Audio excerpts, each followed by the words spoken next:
For centuries, alien conquerors believed humanity was fragile, another species to be broken, enslaved, or erased. But when the invaders finally unleashed their fury upon Earth, they discovered something far more terrifying. Humanity didn't panic. Humanity didn't beg. Humanity looked into the fire of extinction and whispered a single word that froze the galaxy in fear. Finally, the invasion began not with stealth, but with fury. At 03:17 GMT, the skies above Earth tore open. Vast alien warships, black silhouettes blotting out the stars, emerged from folded space. Their arrival ignited shockwaves that rattled the ionosphere, cascading auroras across the globe. Within seconds, they unleashed hell. Columns of burning plasma rained down from orbit, ripping through the atmosphere like divine punishment. Cities lit up as night turned into searing day. Entire blocks of concrete and steel vanished in firestorms. Skyscrapers toppled, oceans boiled at their edges, and communication satellites melted like wax figures in the heavens. To the invaders, the Kravos Dominion, this was nothing new. They had razed dozens of worlds in the same fashion. Their tactics were precise, perfected over centuries: overwhelm, terrify, annihilate morale before resistance could even begin. They expected Earth to fall screaming, its people broken, its leaders begging for mercy. But when the bombardment ended, something was wrong.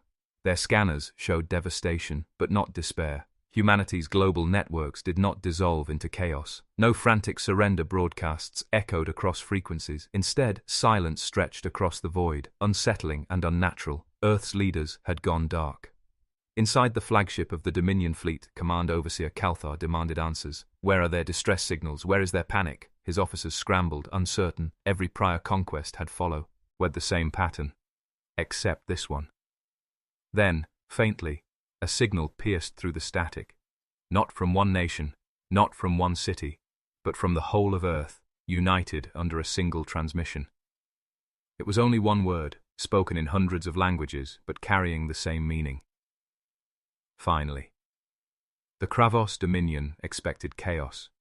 They had seen it on every world they'd conquered. Governments shattering, armies dissolving, civilians rioting as fear consumed them. Terror was always the first and strongest weapon. But on Earth, fear did not come. Instead, there was order. In the subterranean command center beneath Geneva, the Secretary-General of the United Earth Defense Council lowered his headset after the last word of the global broadcast was spoken. Finally. Around him, men and women in dark uniforms moved with clinical precision, activating systems that had waited decades for this moment. Massive steel blast doors sealed, sirens wailed in sequence, and hidden bunkers across continents hummed to life. Protocol Helios, Protocol Wraith, Protocol Omega. The plans were not theory, not desperate improvisation. They were rituals, drilled into generations of soldiers, scientists, and civilians in secret. Entire cities had been designed with dual purposes: skylines by day, armories by night. In the deserts of Nevada, mountain faces split apart, revealing colossal cannons buried beneath layers of camouflage. Along the ocean floor, submarine hangars rose, releasing sleek black vessels bristling with weapons never before seen by the public eye. Deep in the Siberian tundra, rail lines shook as mobile launch platforms, hidden for half a century, powered up and rolled out into the blizzard. Earth had been ready. In orbit, the Dominion fleet began to reposition, confident they had already broken the enemy. Their sensors registered movements, small, scattered energy spikes rising from the surface, dismissed as civilian attempts at retaliation, not worth the effort of interception. The Kravos Dominion expected chaos. They had seen it on every world they'd conquered. Governments shattering, armies dissolving, civilians rioting as fear consumed them. Terror was always the first and strongest weapon. But on Earth, fear did not come. Instead, there was order. In the subterranean command center beneath Geneva, the Secretary-General of the United Earth Defense Council lowered his headset after the last word of the global broadcast was spoken. Finally. Around him, men and women in dark uniforms moved with clinical precision, activating systems that had waited decades for this moment. Massive steel blast doors sealed, sirens wailed in sequence, and hidden bunkers across continents hummed to life. Protocol Helios, Protocol Wraith, Protocol Omega. The plans were not theory, not desperate improvisation. They were rituals, drilled into generations of soldiers, scientists, and civilians in secret.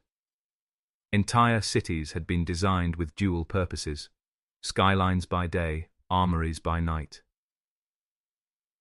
In the deserts of Nevada, mountain faces split apart, revealing colossal cannons buried beneath layers of camouflage. Along the ocean floor, submarine hangars rose, releasing sleek black vessels bristling with weapons never before seen by the public eye. Deep in the Siberian tundra, rail lines shook as mobile launch platforms, hidden for half a century, powered up and rolled out into the blizzard. Earth had been ready. In orbit, the Dominion fleet began to reposition, confident they had already broken the enemy.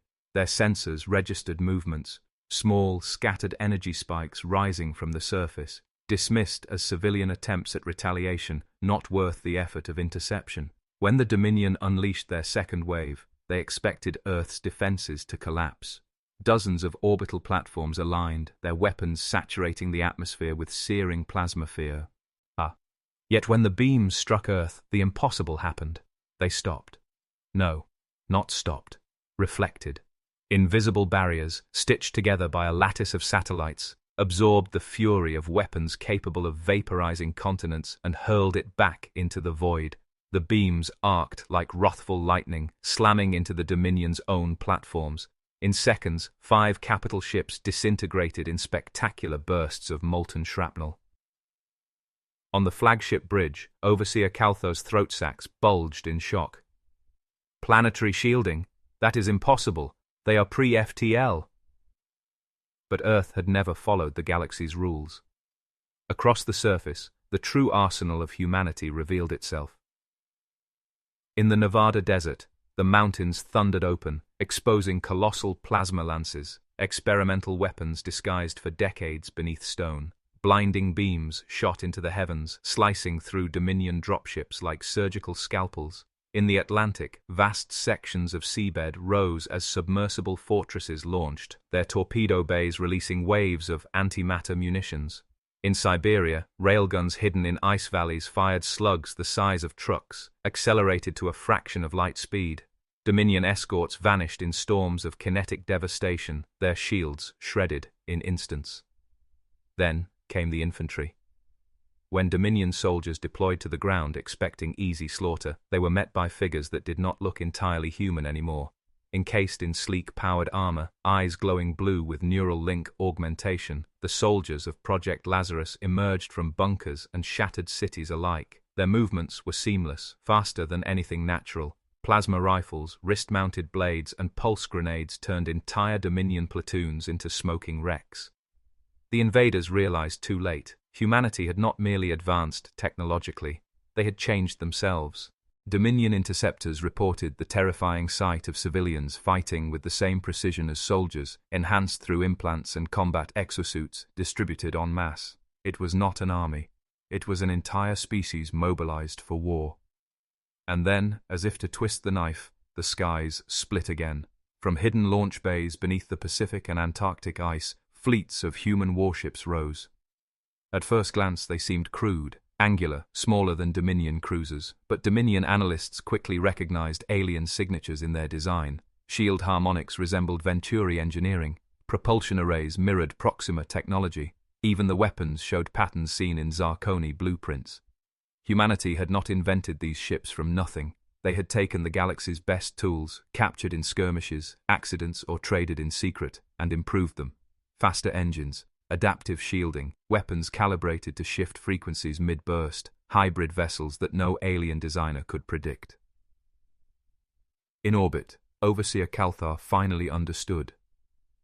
"This world," he whispered, mandibles trembling. They weren't hiding because they were weak. They were hiding because they were ready. For the first time, the Kravos Dominion saw the full truth. Earth was not a target of conquest. It was a trap, and they had just stepped into it. The Kravos Dominion had entered Earth's orbit with 312 ships. By the end of the first day, they had already lost a dozen. By the end of the second, their losses had doubled. Still, Overseer Calthar clung to arrogance. "We are the Dominion," he thundered, his mandibles clashing. "They are primitives. Push harder. Break them." But the harder they pushed, the faster they bled. The first sign of collapse came in low orbit. Dominion fighters engaged what they believed to be outdated human jets, only to discover they weren't jets at all. Sleek intercept oars streaked through the atmosphere, bristling with rail-mounted plasma cannons and cloaked by adaptive camouflage. They didn't dogfight, they hunted.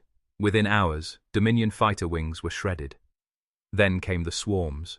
Billions of micro-drones, smaller than insects, poured from Earth's surface. Cloaked against most detection systems, they latched onto Dominion hulls, drilling through armor to sabotage engines and reactors. Ship after ship sputtered, lost power, and fell into Earth's gravity well, crashing in fireballs that lit up entire continents. "Impossible," one Kravos engineer stammered.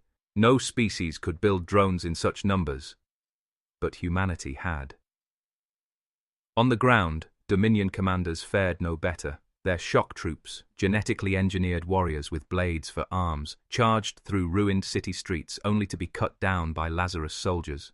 Humanity's enhanced warriors moved like shadows, their neural-linked tactics flowing with machine precision. Where a Dominion platoon struck, a human ambush already waited. And when the aliens tried to retreat, that was when the real horror began. From hidden oceanic vaults, Earth's hybrid fleet surged upward. Warships with alien-inspired engines outmaneuvered Dominion cruisers, darting like predators. Their weapons shifted frequencies mid-burst, bypassing shield calibrations and burning straight into hulls. Human captains fought with a ruthlessness that unsettled even Calthar's hardened veterans. They didn't fight for honor or empire. They fought to erase any threat to their species. Admiral Helena Vey, leading the defense fleet, gave the order with chilling calm. "Target propulsion systems first. Don't just kill them, make them watch themselves fall." And so the skies became a graveyard. Dominion vessels tumbled, aflame, their crews screaming as gravity pulled them into oceans and cities below. The Humans didn't let them burn cleanly in orbit. They dragged them down, made the invaders see the planet they had tried to enslave, tear them apart. By the third day, Calthar's once mighty fleet was in disarray. Command ships screamed for retreat. Ground forces sent desperate requests for extraction. The Dominion's perfect war machine, polished by centuries of conquest, had unraveled against what they once called apes with sticks. And still, through the chaos, a single human word echoed across every open channel, repeating like a heartbeat. Not screams, not begging, not rage. Finally. The counterstrike was not just victory, it was revelation. The galaxy's predators had found themselves prey. The Kravos Dominion had weathered rebellion before. Worlds screamed, colonies begged, civilizations collapsed under the weight of their fire. It was the rhythm of conquest. Invaders strike, victims wail, Dominion restores order. But Earth did not wail. From the first orbital bombardment to the last broken cruiser, humanity's response was unnerving in its simplicity. There were no chaotic transmissions of despair, no fragmented cries for help. Instead, every frequency, every channel, civilian, military, encrypted, even open broadcast, pulsed with the same message. One word. Finally. For the Dominion, it was more terrifying than any weapon. In the flagship's war room, Overseer Calthar stared at the endless repetition. Thousands of human voices in hundreds of languages, perfectly synchronized, not mocking, not panicked, just calm, relieved. "They waited for this," whispered one of his sub-commanders, trembling. "This invasion. They've been waiting." Across the galaxy, hidden listeners heard the word as well. Merchant relays, smuggler networks, and even rival empires monitoring the battle picked up the signal. The message spread faster than fire through dry brush. Humanity had not only defeated an invasion, it had announced its arrival on the galactic stage. Reports from the battlefield painted an even grimmer picture. Dominion soldiers described fighting not armies but an entire species moving as one. Farmers with augmentations, miners wielding pulse rifles, children directing drones from underground bunkers. Humanity was not merely defending Earth, it was executing a plan centuries in the making. On the ground, as the Dominion's last strongholds crumbled, their troops intercepted more human transmissions. Soldiers speaking to each other with unnerving calm. Hold until they break. Finally it begins. Civilians watching Dominion ships burn in the sky, whispering to one another, "Finally, the day we trained for." It was not celebration. It was inevitability. For Overseer Calthar, the realization cut deeper than defeat. His empire had always relied on fear. the certainty that conquest would break an enemy before the battle truly began. But humanity did not break. Humanity thrived. And now, the galaxy would know. Because Earth had ensured the transmission carried beyond the solar system. Every Dominion channel was hijacked, every frequency overwritten, broadcasting the word outward into the void. A single, unified declaration from an upstart world. Finally. The meaning was clear. Finally, humanity had an enemy worthy of the weapons it had built in silence. Finally, the predators of Earth could turn their fangs outward. Finally, the galaxy would see what happened when you cornered a species that had spent millennia perfecting the art of war against itself. The Kravos Dominion did not just lose a fleet over Earth, they lost their greatest weapon, the myth of inevitability. And in its place, humanity planted something new, something far more dangerous. Hope.